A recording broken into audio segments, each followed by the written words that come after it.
Well, welcome to My Life Chassidus Applied, episode 253. This week is the week of Purim.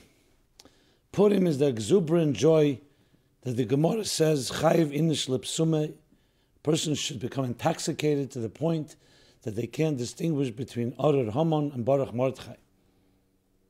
Which seems quite strange, because Arer Haman means that Haman is cursed, literally evil, the Hitler of the generation, who wanted to wipe out every man, woman, and child, every Jewish man, woman, and child, and Baruch Mordechai, the blessing of Mordechai, the tzaddik. Why would that be a quality to see them as equal? To take it even further, the Gemara continues and tells a story that the Rebbe, one Purim, was celebrating with Rab Zera, his colleague, and it's come the Rebbe v'shochte le Rab Zera. Rebbe rose, and shochte means he shecht. He slaughtered Rab Zera because he was so drunk. That's the apparent interpretation of the Gemara, the apparent meaning. And what happened? Then he performed a miracle and brought him back to life. And the next year he came again to Rab Zera. Let's celebrate again. Rab Zera said, no, not this time. Lav kol yema israchesh nisa. Not every day miracles happen. So what is this? What kind of behavior is that? That would be the best reason that to prohibit drinking on Purim, to prevent a tragedy like that. In the year Tovshin Mem Daled, 35 years ago, it was also Shana Muberes, was a leap year like this year, and the Rebbe spoke about it in the Shabbosim around Purim that year, the Gemara.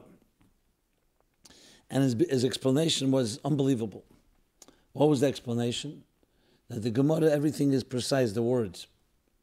V'shochte, it doesn't say he killed him. It says shchita. In halacha, ein v'shachat elo o moshach. That the primary thing in shchita is not the killing. Moshach is lifting up or drawing back or elevating, or moshach. Because when you shech something, you have to not only shech, you have to also remove the skin.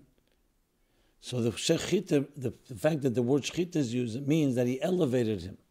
Rabbe in Hebrew means great. Rab Zera in Aramaic, Rabbe in Aramaic and Hebrew, but especially in Aramaic means great. Rab Zera, from the word Zoir, means small. Rabbe was a great master of Primis HaTeira, Nichnes Yain v'Yotze Seid, that when the wine enters, it reveals the deepest secrets of Teira. He was revealing the secrets to Rab Zera, and v'shachte the Rab Zera, he caused him to have Kleis HaNefesh, which means his soul was so in ecstasy and so mesmerized and uplifted by these teachings, it actually, the soul expired and left the body. So it was a physical story. It wasn't just metaphorical. But it wasn't through a knife, God forbid, slaughtering him. And then he created a miracle. And of course, Rab Zera afterwards said, I understand, I had this great revelation, but this is not something that the Seder Harogel, it's not the orderly way. I remember when the Rebbe said the Sikh, he gave two examples for this state of higher consciousness that can cause someone literally to be completely removed from time and space as we know it. One story was a story with the Rebbe Rashab in the year Tofrei Shayim Beis, 1912, where he was traveling with his son, the Frierdiker Rebbe, and the Frierdiker Rebbe tells and writes that he came in, he sees his father meditating, contemplating. Okay, came back a little later, he's still in that same state. Hours passed without moving. The Rebbe Rashab exactly the same way. Finally, I don't know if it says how long it took, but finally he came, so to speak, out of it. And from the way that Rebbe Rashab was asking questions, he could see that he did not really know what time and space it was. So Frierdiker Rebbe, in a respectful way, responded till, so to speak, the Rebbe Rashab was able to re-enter. The Rebbe said, yes, Shemon, and there are those that say that's when he was preparing the magnum opus of Hemshech Ayim Beis that would be delivered later that year, Shavuos of 1912. The Rebbe gave this as an example that a person can lift themselves to a point where literally the soul is in one place and the body in time and space is in another. Another example the Rebbe gave, a story of the Megillah Rebbe. Megillah Rebbe was known as a tremendous composer of beautiful melodies. In the early part of the 20th century, he needed, God forbid, some surgery. There was no anesthesia in those days. So it was a very painful state. So he told the doctors and the people, before you start, let me sing a song. When you see that I'm literally like in a different time and place, transported to a different time and place, that's when you perform the surgery. And that's what happened, and he didn't feel it. He was able to induce that type of disconnect. So the Rebbe said these two examples. As a matter of fact, just as an aside, I was one Pesach at a program, and I met an Einikel, Menachem, literally the grandson of the Megillah Rebbe. His name named after him. Taub is the family name.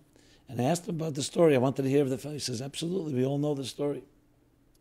Not that we need corroboration, but it was interesting also to hear it from his angle.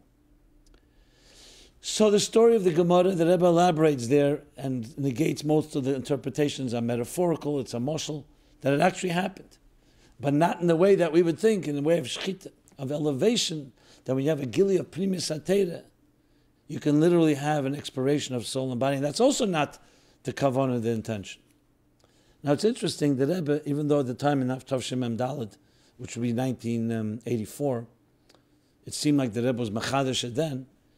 Actually, we found later that in a footnote, in a maimer, on this maimer Chazal, Omer Rava, Chayiv Inish L'Psumah, that a person's response is Chayiv, is obligated to come to that type of state that's beyond recognition. And he brings the Gemara at the end of there in the footnotes, in Tafshin Ches, Friedrich Rebbe said or delivered this maimer, it was published. The Rebbe has footnotes, and he brings in a footnote, he says, to explain the Gemara, Ein v'shachat elo moshach. So the gist of it is there, not with a full elaboration, is already in Tafshin Ches. But that's not uncommon, that you see hints of ideas that the Rebbe later would explain and elaborate in earlier years. Okay. What is the meaning to us? It's not the meaning that we become so oblivious between good and evil, between Haman and Mordechai. It's not that we become oblivious to the point that we could hurt somebody. It's the contrary. There's a point where we are contained in the conscious structure of things. We're methodical, we're strategic, we make a plan. Purim is an outbreak of joy of Adala Yada. Above Yada, not beneath, not getting to a point of shtus, of nonsense, of a person behaving in a frivolous way, God forbid, or in a way where he's oblivious to the guidelines and the boundaries. You come to a point where you get so connected to the higher source that nothing is distinguished by you. Not that you would, God forbid, in any way do something that would feed evil and not feed the good. But you are right now in a state that's beyond it all, a transcendent, total state. And that's Purim. And through Gili Primis Atera, which is clearly the ultimate way to do it, yes, there's a mitzvah to drink, but the Rebbe made his Agbolis. And B'chal Agbolis, a person is not supposed to drink to the point where they become oblivious. The fact that Purim says this because it's in Kedusha. When it's done in a holy way, sanctioned by the Torah, you reach a place like that. But if a person is just drinking to the point where they become completely unconscious, and it has nothing to do with holiness, it's to do with their own issues, that's not what the Purim mitzvah is. So here's not to go into the discussion whether a person should drink like that. In general, the Rebbe's approach was no. One person could be Yetze. You rely on the Chassidus Shiden and the people. The rest, maybe take a learn Primis HaTeira. You say a L'chaim or two. But Purim is that type of joy because what was it? It was the transformation of the negative. V'nepachu.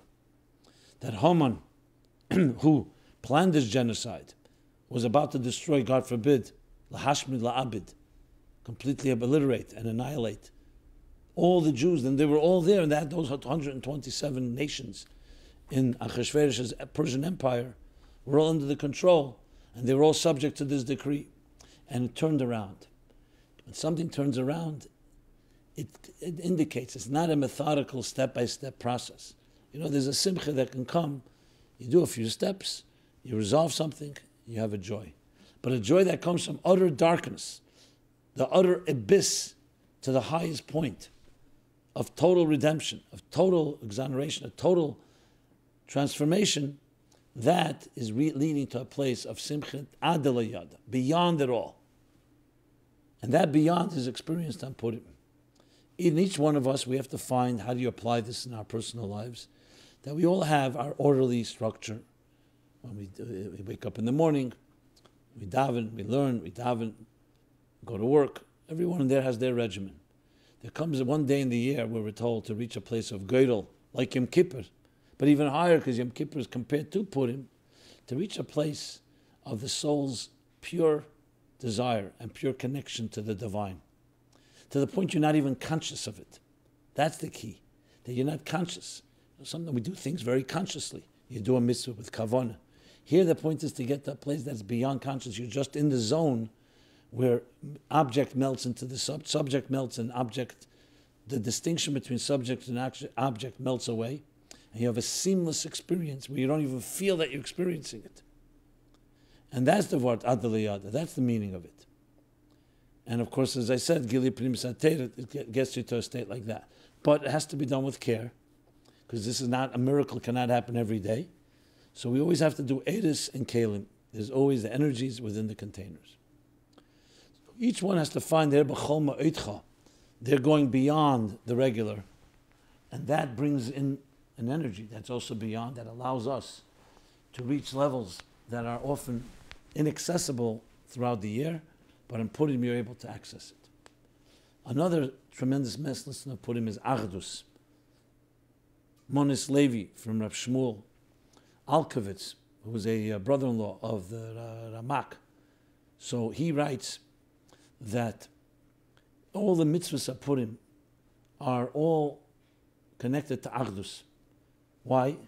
Because Haman had said, Am echad, mafuzar mafeirid, one nation, but spread apart.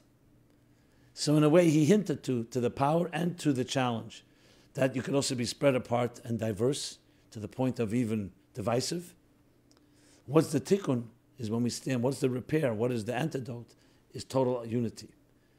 Sending gifts to each other, matanos lavienim, to the poor, sending food gifts to each other, shlach monas, the Suda, which you sit and celebrate with others, Achdus.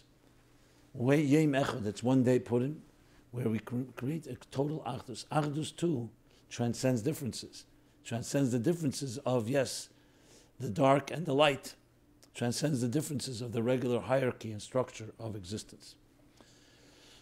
Of course, there's many, many messages in Purim, but as our custom is, we begin with something relevant that we can apply to our personal lives.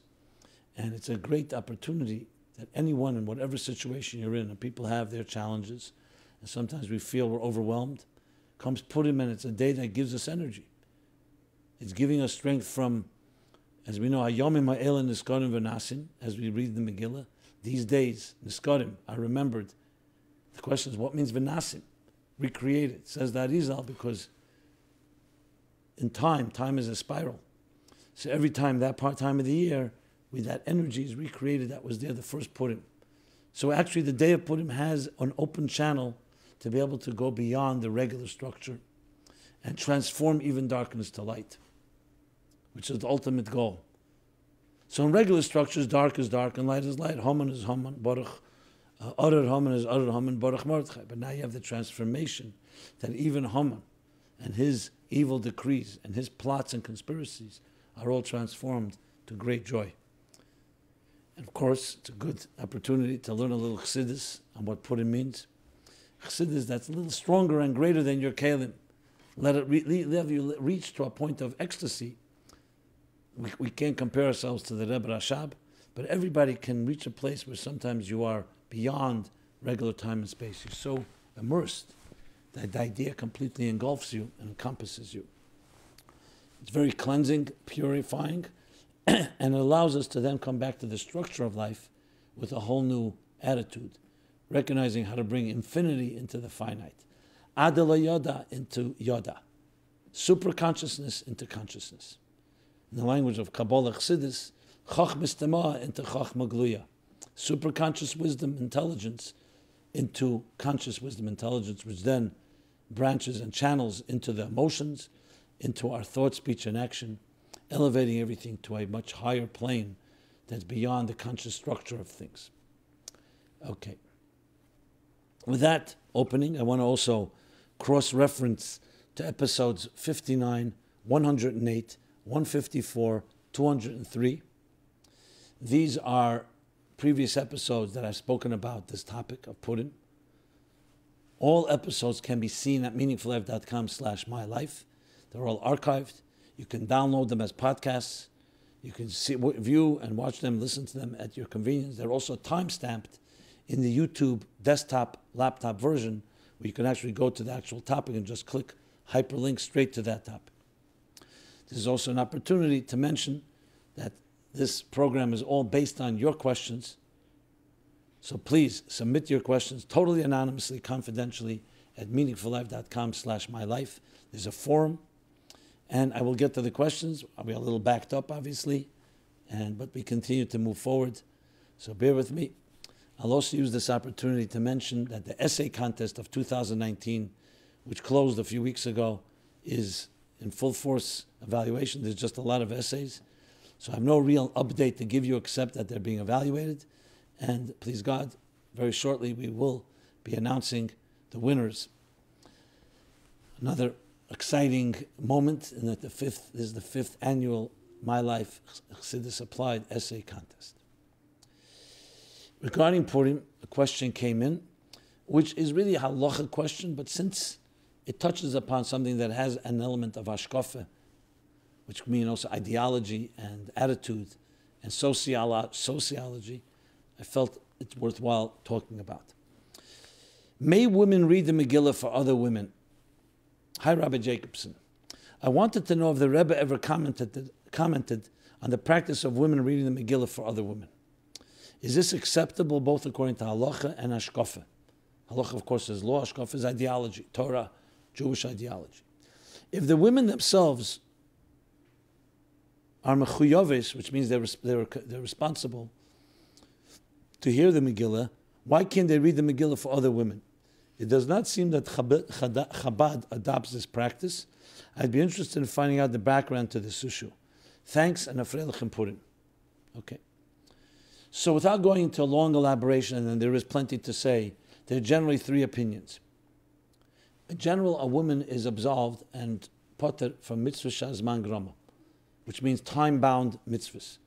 And there's reasons for it, because she is involved in something greater than that, in building her family and children, so you can't keep her bound to a time-bound mitzvah when she may have a priority that supersedes that. So it's actually due to her greater responsibility. So it would think that Purim is time-bound mitzvah. It's on a specific day of the year. And the mitzvah including reading and hearing the Megillah, she would be potter, meaning she doesn't have to. She's not obligated. Says the Gemara, no, in Halacha Paskins, Avhein hayi be'esa hanes. Since the women were also in this miracle, so in this case, they're also responsible to hear the Megillah, the story, and the other mitzvahs of Purim. Okay, so this then, of course, brings up a big question. Since they're responsible, if they're not responsible to hear the Megillah, then obviously they can't read the Megillah for people who are responsible. You have to have someone responsible reading for those that are responsible, meaning men. But here that they are obligated, can they read the Megillah for men? And one opinion holds absolutely, Rashi and others, that you can't, the Rambam. Whether you do actually, there can be other reasons, other considerations, covered at Sibur or other things, that not because a woman does not honor the public, but that there are other boundaries. But technically speaking, she should be able to. There's another opinion, no, she cannot. And some explain that as being the reason for that, because mitzvahs for her to hear the Megillah, not necessarily to read the Megillah. And then there's a third opinion that yes, she can hear and read for other women. Without going into the reasons for each of these three opinions, there are these three. Bottom line, mainstream halacha, you don't find this as being a lechatchila, because this would also mean if there's no choice but to go initially, it would go against the regular protocol of the etiquette of a synagogue. So I can't tell you I've ever heard anything from the Rebbe negating it. The Rebbe relies on halacha, but also not supporting it. But conceptually, yes, but practically speaking, it's not done. Now, women for women, there are communities where it's done and has been done. Regarding actually what you should do, that you have to go to a rabbi, to a competent rabbi in your community and ask. But the hashkaf of it is that these three opinions, all based on the fact that a woman was also in the miracle. Okay, good.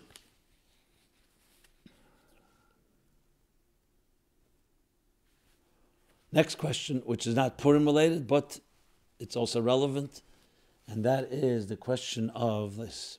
Why was I born with talents if I am seemingly not allowed to develop and express them? Okay. Hi there. I'm quite a new follower of your programs and would like to thank you for all that you do. I am sure you're impacting many more people than one can imagine. There's an issue that I have long been struggling with that I think you might be able to help me with. As a yeshiva bacher growing up in a very Chassidic family that originates from Chabad Chassidim, already a number of generations, my question is as follows. As quite a successful bacher, my talents stretch far beyond the academic level, and in fact have thankfully been born with extraordinary talents that stretch far beyond the average yeshiva curriculum. So, for example, I've been told by various renowned musicians that I possess an incredible talent that, if worked on, can reach phenomenal achievement. My question is that if, as far as the understanding I get from the yeshiva system, I belong in yeshiva and am expected to immerse myself entirely, etc., why was I born with talents? Thank you. Okay. This question, obviously, is one that really challenges and plagues many people. There are people also, women, who say, I have a beautiful voice. Why can't I sing? Men before men. And others who feel that their talents are suppressed due to Torah, halacha, and the system. So let's make a few things clear here. First of all, yes, Hashem blesses you with a talent. It is not meant to not be used. It's meant to be actualized and to make the world a better place. It's part of your mission as shlichus to do so. How to do so, that needs to be looked at. There's many ways to use a talent. But that's the first thing. Hashem would not create us, God would not create us with faculties and tools not to use them. It would be like saying, as insane as it sounds, I gave you eyes, but I want you to keep your eyes closed the rest of your life. Yes, v'satem achrei einechem, don't follow. Control where your eyes are looking. Guard your eyes. Make sure they look at the right things. But to suggest that the Eibishter would give it, God would give us eyes and say, never use them, is cruel. You don't do such a thing. Give a mind, we have emotions, we have many things. But anything in life, we have free choice and free will. And it's always possible to use something the wrong way. So the question of talent is not whether to use it. The question is how to use it and how to channel it. So I don't know you, I don't know all the details, but I would say to you, you have to find people who help cultivate your talent and help you actualize it in the best possible way. Now, does that mean you're going to go into the secular world and try to become a rock star? Maybe that's not the kavanah. That doesn't mean you can't use your talents to the fullest. The key of using a talent is not just you become world famous and make a lot of money and become a celebrity. The key to the talent is to use it for what God wants you to use, which is to uplift the world in some way. To use your talent to transform your corner of the world and everywhere you can reach with your unique and indispensable skills. So the key here is to remember every talent is holy. Channeling it is the question. Someone will say, I have a talent, I can do whatever I want, I'm a writer, I'm going to write things even that are inappropriate. That's not the point is to use the talent and channel it and harness it in the right direction. If you're having difficulty doing so, find people who will encourage that. Now, are there some in the system that are afraid of people using their talents and going out of the pale? Of course there are. But that has nothing to do with Torah. That's to do with human weaknesses, human fears, and human feeling threatened. There's a famous story with Rabbi Eli Lipsker, Olav Shalom, one of the musicians in the Chabad world, one of the pioneers. He was a Bach in Yeshiva. He came from Israel to study here in 770. And he loved music. He was musical. So he would sneak off to take music lessons. He was about, where did he get money from? He loans. It was not easy. One day the yeshiva, the Anhala, the faculty got wind of it, and they were going to call him in and tell him, either or, you're in yeshiva, or if you want to be in yeshiva, stay in yeshiva. You want to play music, we'll send you back to Israel. But they didn't want to do anything without reporting to the Rebbe. So they told the Rebbe about it. I heard the story from firsthand, from Rabbi Lipsker, and I heard it from people who heard it from the faculty of the yeshiva. And the Rebbe said, on the contrary, find out how he's paying for these lessons, and the yeshiva should pay. In the Welt von Chassidische Negine. Something of that in that gist. The Rebbe saw a talent, and he said, we'll see nachas. So we have to actually encourage him. He told the yeshiva not only not to do what they wanted to do, the opposite. So Rabbi David Raskin, who was part of the faculty of the yeshiva, calls in the Bacher, Rabbi Lipsker, Eli Lipsker. And of course, he right away sees trouble in his mind. And he says, I hear you go and taking music lessons. He didn't lie. He said, yeah. How are you paying for it? He says, I scrape it out. I get loans and so on. And he was sure they're going to tell him, pack your bags. No, we're going to pay for it from now on. We're going to pay. Now, is this a license that everybody in yeshiva should suddenly go ahead and pursue interests? But it shows, obviously not, case by case, but it shows the open-mindedness necessary, that sometimes it has to be cultivated. Now, he kept yeshiva, but he had also that element. How to balance it too, that's what each parent and each educator needs to do. So my point is, from a point of view of Torah Chassidus, a talent is God-given. How many times did we hear, and I've heard, I remember my own ears hearing, where there was an author that came to Fabrengen. And the author may have written books, and I know some of the authors that wrote books that were not exactly in the spirit of Torah and Halacha. And the Rebbe spoke about how your talent is God-given, and you should use it to the fullest. The Rebbe said this to the writer Nathaniel in Mur, who used to work for the Algemeiner, and he wrote things that were anti-Israel and anti-Jewish. And yet, the Rebbe said that, because the talent is God-given. How you use it, that's already free will. So we don't throw out the baby in the bathwater and say, since the talent could be used for the wrong thing, let's not use talents. The contrary, use it and channel it to the right way. Because of the fools, God's going to destroy his world. Because of the fools who don't know how to use talents properly, we're not going to use talents. We're going to eliminate them. A talent is a gift. So I encourage you to find the right people to speak to. And I'll be happy if you want to contact me to give you some guidance, some contacts to network, etc. The topic was a bit addressed upon, it touches upon a little in episodes 3 and 109. Probably more as well, but that's what I was able to identify. Next question. And you see the questions are not necessarily related, even though everything has a connection. Next question, completely from a different field altogether. What is the Rebbe's opinion on chiropractic medicine? Okay. Chiropractic is obviously an existing form of interventions. Some swear by it, some dismiss it as quack, and some are not sure. So it's good to find out what would the Rebbe, what would the coming from obviously authoritative place, say about this. So I found a few letters, and I want to welcome anyone who has more answers, letters, stories, to please weigh in, send us your comments, and I'll share it to the public for Tayelas Harabim. So I found three, I believe, 2 letters actually. One is dated, I'm just looking here, just a moment. The 11th of Tevis, Tafshin Yud Ches. So it's quite a while ago. And the Rebbe writes, I'll just translate it from the Hebrew, loose translation. What you write about the situation of health and the doctors are saying that the issues they're identifying, the symptoms are due to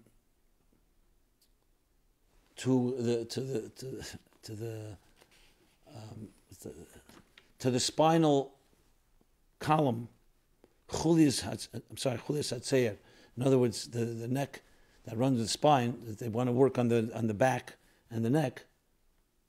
So the Rebbe says, you surely know that in the wisdom Chacham Sarafua, the wisdom of healing, even though some doctors relate to it and dismiss it, that they use experts in manipulating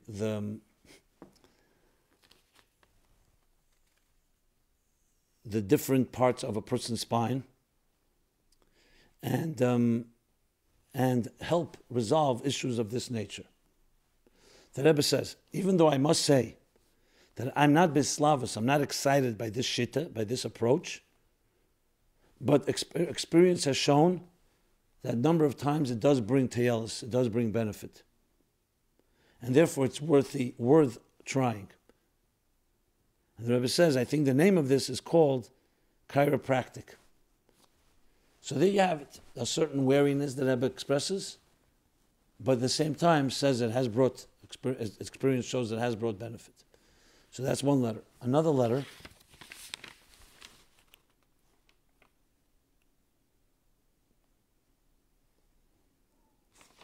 is in the volume 18 in Igros Kodesh. The letter is the letter numbered 7019. Just want to see if I have the actual page. No. So there, the Rebbe also writes like following. That regarding what, from the few words you wrote in your letter about this type of intervention that some doctors have begun using, which they call chiropractic, which means it's not zguli, it's not some type of quack. Zguli would mean like, it's just, it's random type of manipulation, which is the opinion of people, some who oppose this approach. So the Rebbe says the difference of opinion is only to the extent of how much it's a benefit, not more than that. And that is an answer I'm giving you, whether you're allowed to go and use this type of, use a chiropractor. So basically the Rebbe is saying that yes, you can, because the difference is only in how much it works, but not something that is completely off something you should not approach. Nevertheless, the Rebbe says, I'm not into paskening dinim. Therefore, you should go to a rabbi that is rules on these matters in order to specifics and details regarding this type of intervention. So there you have what I found about this topic. And as I said, if anybody has any more thoughts on this, any comments, please send them to me. I try to present things as objectively as possible, based on sources, and these are some sources, and you heard exactly the language, the way the Rebbe uses it. Okay. Next question, again, unrelated, is a question about the book called Sefer Yosifun, or as is known in the English language, Josephus. Josephus Flavius was a Jew who ended up being on the Roman side of things when the Second Temple was destroyed. And he was a historian, and he wrote it up in his documented it, and it became known as the book of Josephus. So the question is, what is our attitude to this book? Do we reject it? Because there is a whole different opinions. Some say you cannot trust what he wrote because in a sense he was a traitor, sold out, because he writes in glowing terms and very positively about the Romans. On the others, they say, no, he did that because he had no choice. He was behind enemy lines. And you could rely. And he's actually quoted by Rashi and by others. So what's our attitude to this book of Josephus? So let's begin with this. The Alter Rebbe Shulchan Aruch. It's a halacha that actually mentions Josephus, Yosifun. In Hilchos Shabbos, there's a question about what you're allowed to learn and read on Shabbos. There's certain things you're not supposed to read. So in the Hilchos Shabbos, Siman Shin Zayin 307, 30, halacha Gilamed. So what are you allowed to read? So he says you're allowed to read books that have in it Musar and Yiras Shamayim. Musar would mean a type of like direction in life, ethics, and Yiras Shamayim, things that bring fear of God. And he says, like the book of Yosifun, of Josephus, that does those things. It has Musar and Yiras Shamayim. So therefore you're allowed. But the Alter Rebbe adds, but not Leila Harab is bad. Not to overindulge in it, not to go beyond. Which means a minimal reading is allowed. But from that alone you see, this is Shabbos. In the weekdays, you don't have the issue. So you see that the book is not according to halacha, not something that is forbidden. In volume 23 of the Likutei Sichos, page 345, it's a letter dated the 20th of Kislev 5744, Tavshin Mem Daled, Tavshin Daled Men. The Rebbe writes that many question the authenticity of the book. For example, he writes about the measurement of the Beis Hamikdash that's completely not mentioned in Gemara and Razal, and it's even different than what we hold. So some say that's a proof that you cannot rely on this book. Yet, that the Rebbe also mentions it's possible as well that it may not have been translated properly. And even if one thing is off, doesn't mean the whole book is off limits. There are many things you could derive from it. Is it a halachic source, like you can rely on it like you're relying on Gemara? Obviously not. The Rebbe also happens to mention there that he's not called Rabbi Yosef. Josephus says Yosef. Josephus, of course, was the Roman version, the Latin Roman version of the name. He's not called Rav Yosef. Okay, so there we have the attitude to this book, which means you could read it, and it's been read, and it is cited in a number of places. I mentioned reliable authorities. As if nothing more, it may not be a source for a pure halacha, but a source of a Gili Mitzias, where he writes something and tells us a narrative. Even if it was not a Jew, even if it was someone that was, we may not even trust, but if they write something, it could be looked at as some type of, at least, some documentation of a witness that happened. You could challenge and say maybe he's not a reliable witness, but as a fact of things that he wrote, facts that he wrote, there's a lot of things that we do rely on and see as being part of the narrative of the events that happened during that period in history. Okay. Now, last week I began to continue discussing prayer and davening. As I pointed out, it's something that's fundamental. And I read a letter last week, and I continue to emphasize the point that yes, in Chassidus and in Torah, it's not just enough to learn and not just enough to do. There's emotional conditioning. And where's emotional conditioning?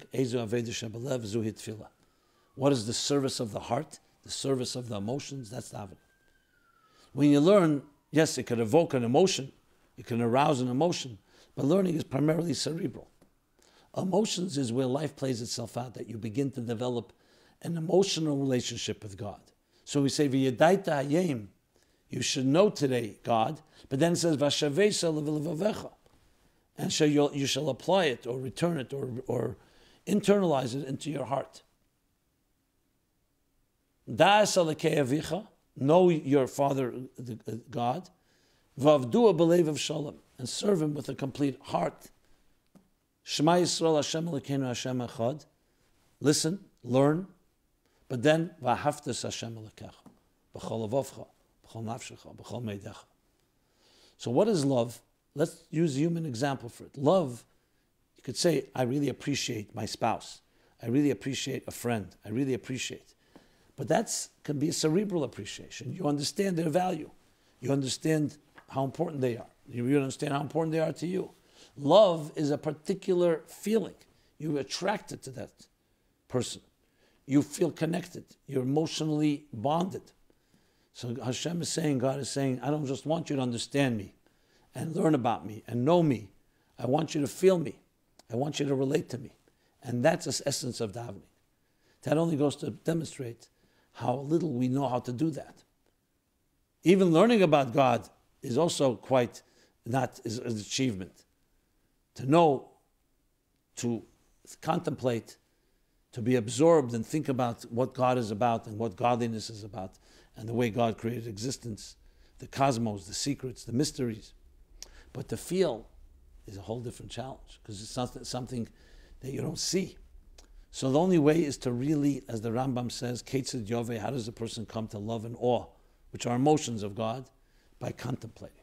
So contemplating awakens emotion, because when you contemplate, you begin to appreciate. As you appreciate, you can learn to love that. So that's davening.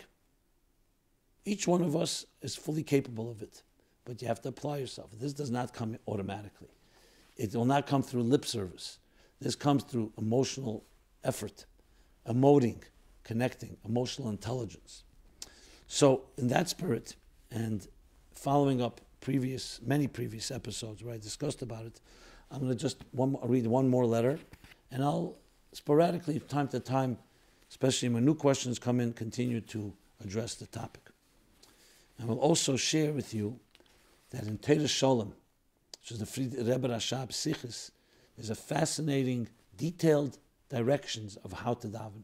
Right in the beginning of Teres Sholem, it breaks it down in detail. I'll share more details another time, what he says there, but you can look it up if you like.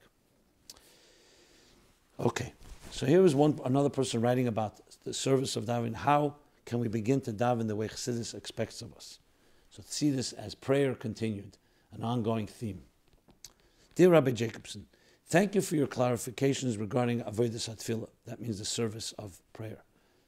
The Mishnah says, just for the record, on 3 pillars the world stands, which includes the personal, microcosmic world, Al HaTeirah, learning, Al HaVeda, what's Aveda? Karbonis, but Aveda Shebalev, Tfilah, and Al Gemilas Chasadim, acts of goodness and kindness, benevolence. So I understand that you explained about Ava and Yira. I understand what you explained about Ava and Yira. What I explained back in one early episode was that Ava is sensing closeness and intimacy. Yira is sensing respect and awe. Both are necessary in a healthy relationship. You need closeness, but you also need respect. You need boundaries, space. Perhaps you will one day explain how we simple people are to relate to words like Veshuv, Yislav Libe Ba'ava Aza Kerish Be'esh. Okay.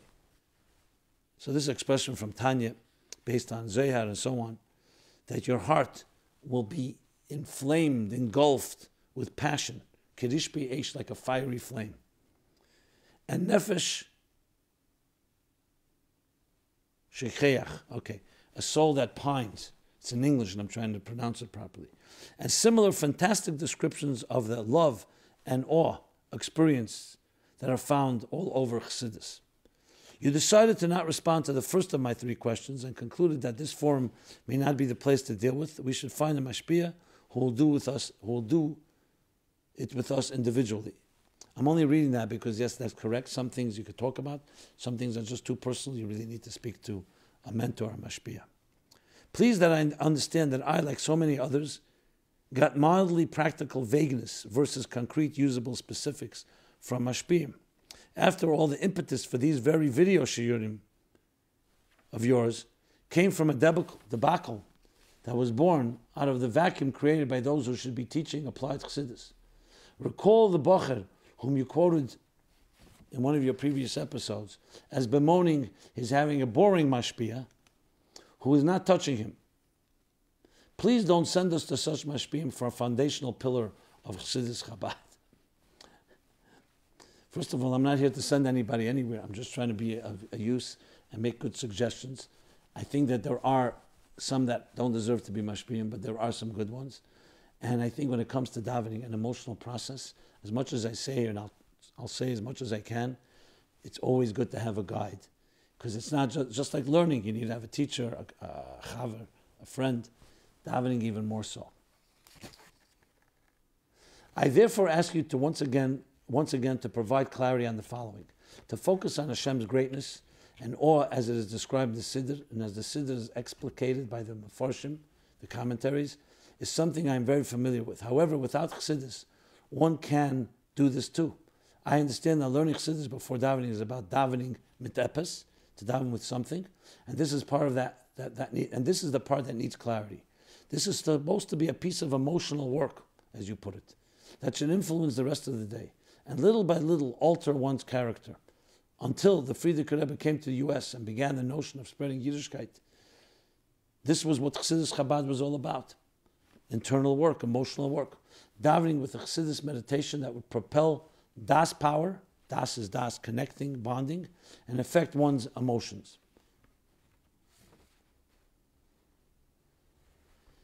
As a Lubavitcher, I'm supposed to know how to do this, and I don't. I'm reaching out to you who, by Hashem's kindness and your effort, is publicly teaching Chassidus applied. Please do not pass this on to those who either don't know what this really is, or who are bent on keeping to themselves. Once again, thanks for being the man of the hour and nourishing our souls.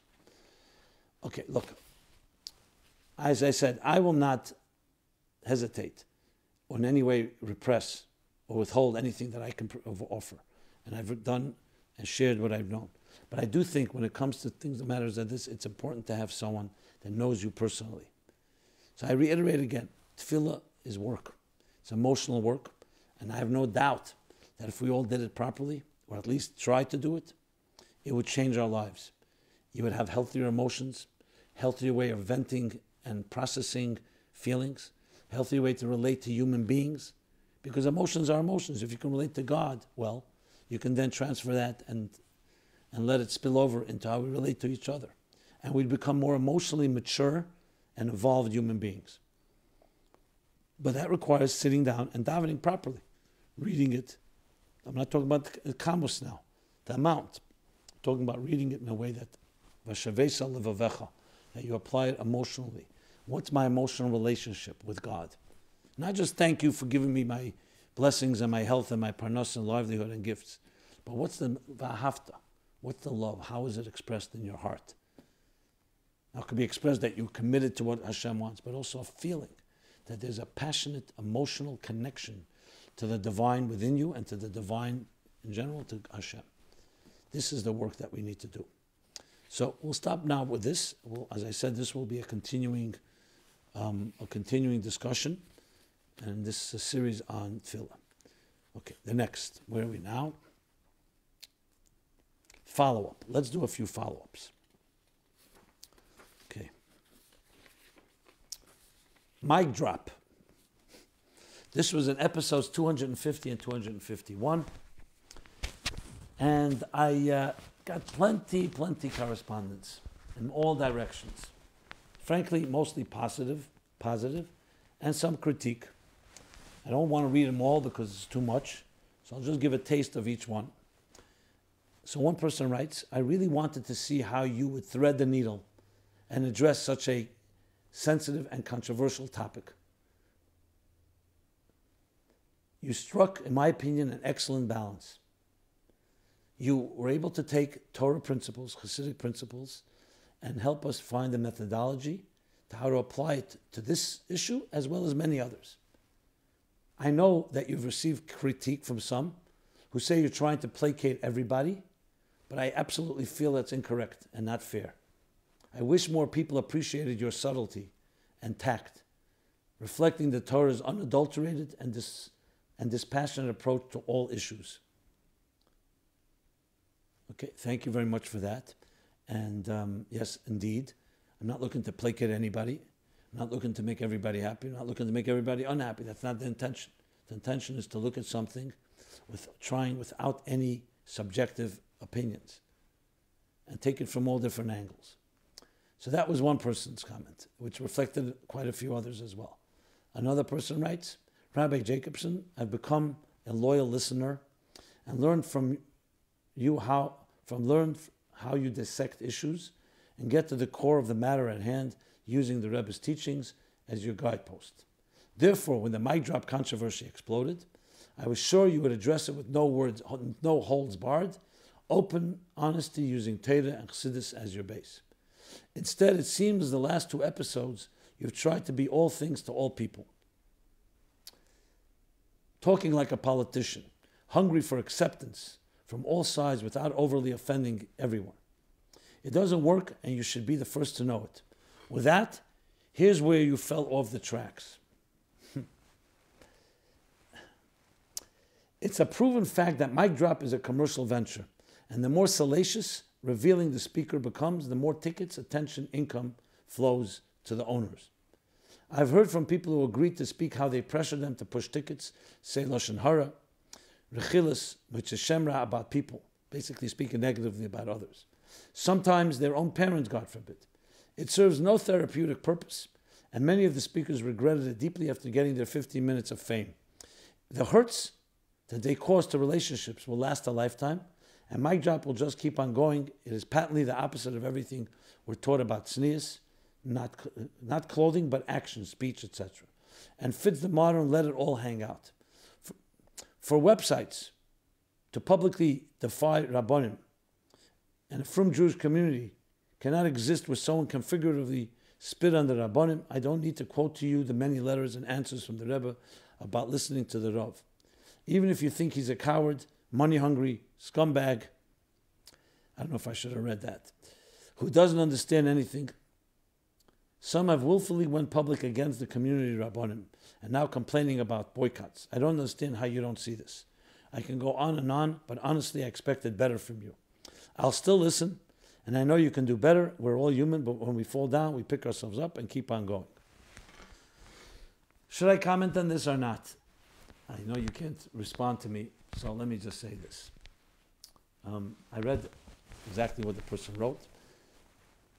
I take all critique.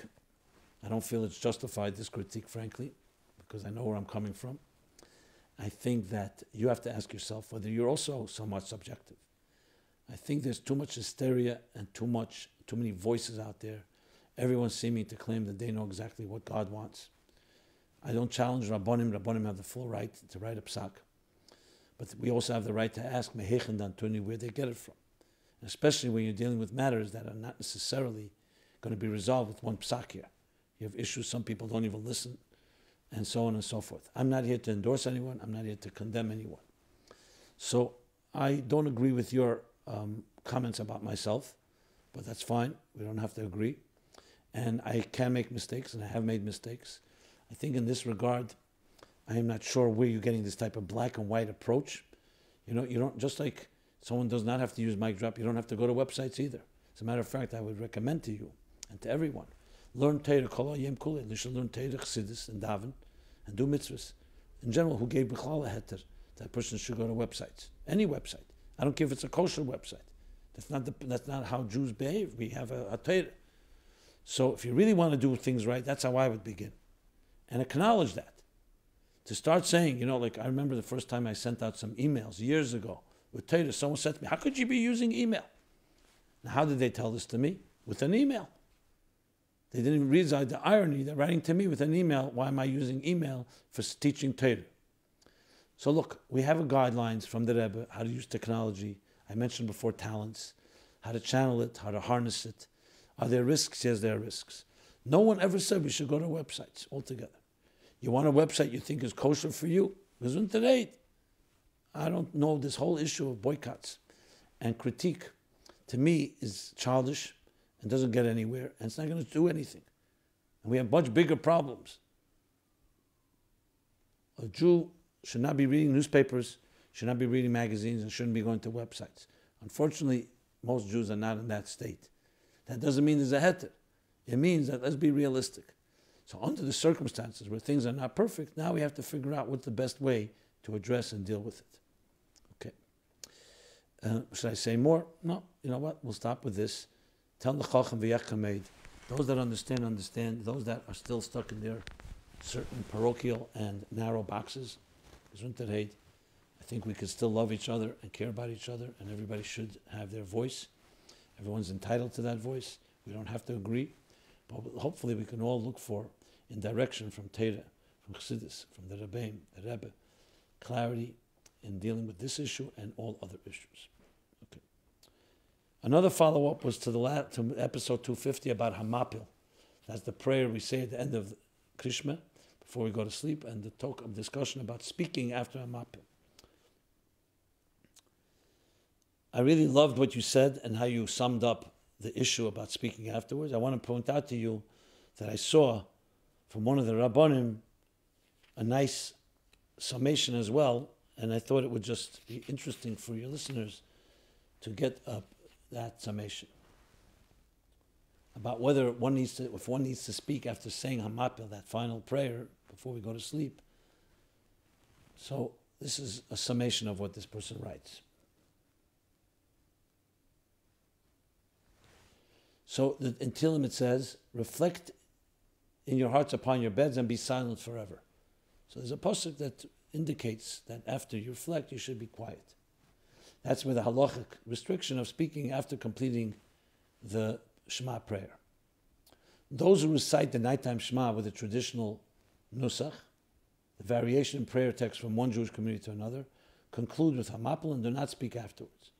Some poskim rule, or they explain that the blessing of HaMapil is an actual blessing on slumber, and there should be no hefsek, interruption between its recitation and falling asleep. I mentioned that. That's about yourself. You should not be, you should go right into sleep, similar to the requirement to eat immediately after reciting the blessing on food. Others maintain, and I of course address that as well, that the bracha of HaMapil is a statement on general phenomenon, the general idea of the world going into slumber. The custom of the world that by nighttime is for sleep.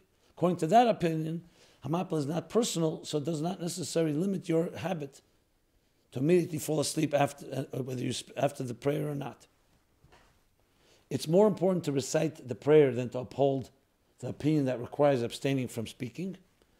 Lying down to sleep without reciting is compared by some authorities to partaking of food without a blessing. So better to say the prayer and speak than not to say it. Certainly an individual should not refrain from saying the prayer, therefore, out of concern that they'll be compelled to speak after receiving it. There's room for leniency in speaking after reciting the prayer, for the sake of a mitzvah. For example, if someone finds they've forgotten to say Asher Yotzar after using the facilities, or a blessing after a meal, or they meet to show respect to a parent, answering their call, so there are exceptions. There's also dispensation for an insomniac, once the amount of time has passed by when the average person would have fallen asleep. They are permitted to speak. Okay, thank you. I think it complements a few more details, and it's good, very good. Third follow-up, hypnosis, was in episodes 248, 249. So one person writes that Rabbi Yeshua Landis had interaction with the Rebbe about it. He's a psychiatrist from California. He's also the fellow you may be familiar with. The Rebbe communicated with him after Yud Beis Tammuz Tov Shalom Tes about creating a kosher type of TM, transcendental meditation. So I have some links here. If anyone's interested, send us on the forum, but include your email, because we don't know how to reach you unless you give us your email.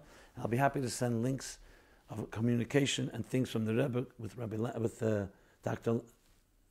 Rabbi. I thought it was Dr. Landis. Okay. Oh, you know what? There's a Rabbi Yeshua Landis. I'm confused. He wrote about this.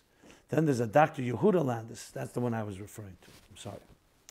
The Rebbe made it very clear that he had grave misgivings about hypnosis. The Rebbe approved of using hypnosis to treat patients only in life-saving cases because hypnotized patients are deprived of their free will. I, of course, quoted the Rebbe's letter on that topic. So the son of Dr. Landis writes, my father refrained from using hypnosis after receiving this letter from the Rebbe, except in the most extreme cases. And here, too, there are two letters from the Rebbe to Dr. Yehuda Landis, one dated 21st of Adar 2, 5738, and the second one, 16th of Adar 1, 5738. It's in reverse order. So, okay, thank you for filling up filling the picture in, which of course is what I really want to do. Every topic, try to cover it from all angles and get more material. So anyone has more information on hypnosis, by all means. Let's go to the Chassidus question of the week, and then the essays. Okay, 1 second. Why the need for Seder Histalshilus? Why the need for the cosmic order? That whole process, the millions and steps, the worlds, the spheres, the higher levels, the lower levels, what's the need for it? And here's an eloquently written letter, which I was very impressed with, and I'm going to address it now. Hi, Rabbi Jacobson. Chassidus literally applied. I really enjoy and gain so much from your weekly podcast. On my life, Chassidus applied. Thank you for the time you take to record and answer everyone's questions. I have a question that's been sitting on my mind for a while and would love to hear your thoughts on it. I feel like this topic is often overlooked, but I think it's fundamental and important questions to understand. It's fundamental and important for us Chassidim to understand. Chassidus discusses so many deep topics, starting from Seder Histalshilus, the cosmic order, and within that, Moichin Atzilus, the intellect, cognitive of Atzilus, Das Atzilus, and even deeper than that, in Haskalah Dika Maimorim, in the intellectual discourses For example, the Rebbe explains that within Malchus of Atzilus, there's a Chetzenius and a Primius, an outer and an inner. My point is that all this is explained with such intricate and elaborated details. I ask myself these two questions each time I finish learning a mimer. 1. We know Hashem created Seder Histalshilus and the Seder of Brias Elimus, the order of creation. And we learn in Chassidus, Hashem started off with a Tzimtzum Arishin, a great concealment, the first concealment, and then left a Mokam Achol space, not physically, conceptually. As Chassidus explains, Hashem is a Kol Yachol, that God can do anything. So why did he need all these myriads of steps and levels of the cosmic order? Couldn't he have created us directly, Yesh Ma'ayin, from non-existence to existence? Why is it necessary to have all these detailed steps along the way between us and God? Number 2, an even simpler question. What does this all matter to my life? How should this affect me? If I learn these discourses, these Maimarim, even if I learn it extremely well and understand it and toil in it, we're living in 2019.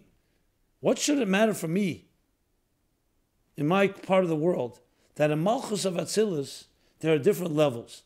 Surely it's not an intellectual exercise alone. Thank you in advance. Thank you again for taking your time to inspire others in all corners of the world. Warm regards. So first I want to refer you to episodes 86, 87, where I touched upon this to some extent, and maybe there's overlap. But let me say this. It's an excellent question. And absolutely, God didn't need anything. He could do, poof, existence.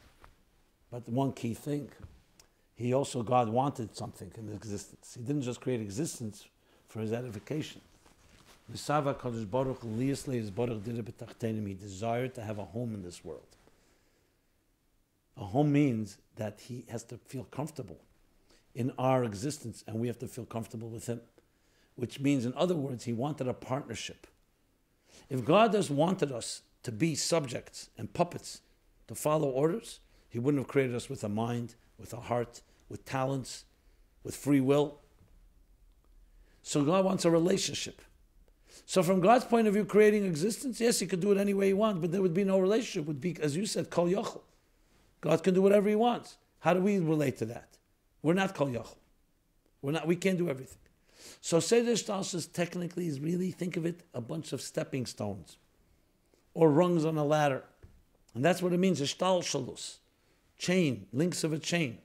For what? For us to be able to retrace the steps and have a relationship with God on level 1, on level 2, level 3. Relationship requires some interface where we can relate to God and God can relate to us. Now, God on it could do whatever he wants, but then it would be completely on God's terms. As soon as you want a relationship, you need something to interface the relationship. And hence, Seder Histalshilus is the gift that God gave us. That I will speak to you through this language, and you speak to me through this language. Think of it like a translator, a mamutza, an interface. If the interface speaks only one language, God's language, we won't understand. If it only speaks our language, then it doesn't relate to God. So we need a Seder Histalshilus that in every step of the way has something that reflects and represents the divine. And every step of the way has something that reflects part of existence. And as we climb, existence becomes more acclimated and more refined and more capable of receiving more of the the kelim to the And we go through Asiya and then Yitzira and Bria and Atzilus, Chetzenius, Primis, all the levels you mentioned, and millions more. And then we go Atzilus, and there's Toyu, and there's Nekudim, Toyu, Akudim, Ak, the Kav, the Tzimtzum, all the levels before the Tzimtzum. All this is given to us as stepping stones to bridge the infinite gap between a divine that's completely beyond us and our existence. And that too is part of God's power, the Koyach HaGvul, the ability to choose, to implement steps that we can relate to. And God speaks to us also through these steps. He doesn't just send us gifts, he sends it to us on our terms. Not just gushing rain, flooding rain. Reiv teva en yechein lekabel, so much good, it's too abundant, we can't receive it. Raindrops. So he speaks to us through Chachma, through Bina, through Das, through Chesed, through Gvura, Teferes, Netzach, Heid, Yesod, Malchus. And we speak to God also through those tools and faculties. Our faculties, as the Alter Rebbe says in Tanya, Nishtal Shlomehem, The Histalshilus again, Histalshilus evolved, originated from the archetypes of divine attributes. So Mahu Chanun, just as God is kind, we are kind. Mahu Racham, just as God is compassionate, we are compassionate. Now, is God beyond compassion? Of course. Lav iyu midas iyu klal. God is beyond all midas, all emotions, all intelligence, all structure, all definitions. But He chose to manifest in definitions. Dibra Teira b'loshem b'nei Adam. The Torah speaks in the language of the human being, when in truth it's spiritual concepts. Teira bel yenim. Dibra Teira bel yenim l'ramezes b'tachtenim. Teira really is a spiritual story that's beyond us, but it hints to and speaks in the language of man so we can relate to it. So sometimes we say the Torah is a moshel hakadmeni, the primordial metaphor. It's bottling divine into a language that we can hold on to, relate to, and grow with. If it was purely on the Kol Yachal level, we'd never be able to do that. Now you could say Kol Yachal is so powerful, God can do it even, but then it too would be part of God's Kol Yachal, that He's letting us do something that we can't understand. This way we can climb the steps and we can begin to appreciate the divine, including the Kol Yachal, God's omnipotence and ability to do everything and anything, but in a way that we can relate to the way we were created. Now, why were we created this way and not that way? That's the way God wanted. He wanted Segel, intelligence, the way it is right now. That's what God chose. It should be this way. That, of course, answers question number 2 as well. What does it matter? That's why it matters. Because each level is part of us, is part of our stepping stones. If you take out one stepping stone, there will be a gap. You won't be able to climb. So we have to find and apply. That's exactly the point. You apply every level, from the highest levels before the Tzimtzum, all the way to all the levels you mentioned. We could talk about Malchus of Atzilus. Where's Malchus of Atzilus in the scheme of my personal relationship with God? That's the question you have to ask. And the question is, who cares? Why is that necessary? And when you understand that, it becomes a key component. Frankly, part of davening that I said earlier is that journey. It's a journey. It's a journey through these levels, through the 4 rungs, which correspond to the 4 stages of davening that we have every day, and we climb, and we go for the material. Like the Maggid said, to get the material, you have to go on the journey. You can't just contemplate on it. So I can elaborate, but thank you for the question. And again, episodes 86 and 87 is more about this topic. Let's go to the essays now. These are still essays from last year's contest. First one, Learning How to Truly Forgive in Your Heart by Malky Katz, age 24, Brooklyn, New York. Her work is Be Above Worldwide Institute Head Start Teacher. So she writes, human emotions are complex. A range of so many different feelings come and go throughout your day. You feel excitement, disappointment, anticipation, happiness, anxiety, sadness, hope, fear, and despair. They typically pass, but these feelings of anger and resentment just seem to linger on in your heart and remain there forever. Being hurt by someone you know, especially when it's someone close, whom you trust, can cause feelings of depression, confusion, anger, and vengeance. There are countless different methods and approaches out there promising to help you, but in fact, so many of them are actually detrimental to your soul and just pushing you further away from the purpose for which you were created. This essay will expound on Chassidic teachings, specifically chapters 12 and 32 of Likutei Amarim Tanya, to help you learn how to truly forgive others in your heart. Very well stated, and goes on, anger is detrimental, but you are unable to let go. A Chassidic approach to that. And then the practical level with real case studies, scenarios, with bullet points of how you can actually get much more control over this thing called our emotions. With a takeaway message. Very well done. Must read, in my opinion. And thank you. Next essay. The next essay is Al Derech Moshel in Hebrew, for example, ... by Uriel Segel, age 36, Jerusalem, Israel. Works for a machon, a foundation, for publicizing scholarly works, machon for hira, guidance and writing. So, Uriel writes the following. What is the role of an example? We find in Chassidus the role of an example, and what the role of metaphors and examples in our lives.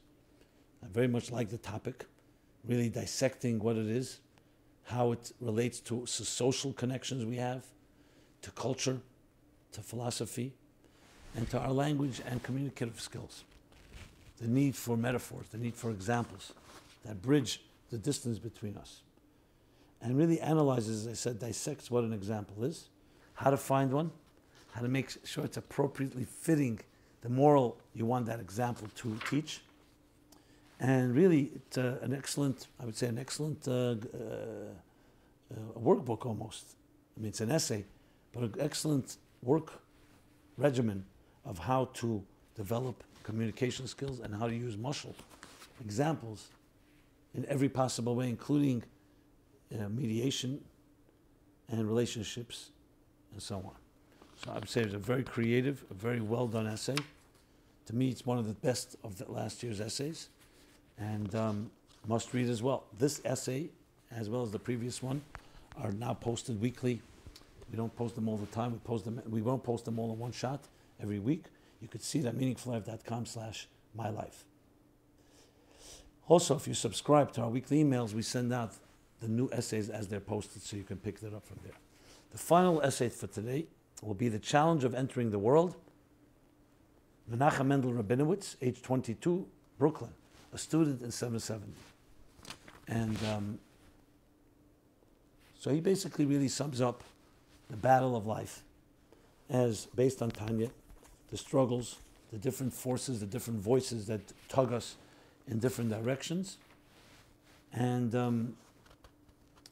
obviously the things we can do to intervene to be able to deal with these different conflicts and overcome the challenges, and not only overcome them, but to thrive in the process. So another well done essay, thank you. Good. So with that, we conclude this week's program. I want to wish everybody in a holy way, Purim, a Purim that will break through all boundaries, Simcha Peiret together, any blocks, obstacles, fears, inhibitions, challenges. Let Purim just blast right through it and lead us to a place, not escapism, to a place that transcends, that's higher than all of it. And let that Simcha come back into our lives in a way that we integrate it and internalize it forever. Lift it up on the wings of Purim. So Afreilchem Purim to everyone. We're here every Sunday, 8 to 9 p.m. This has been My Life Chassidus Applied, episode 253. Kol Tuv.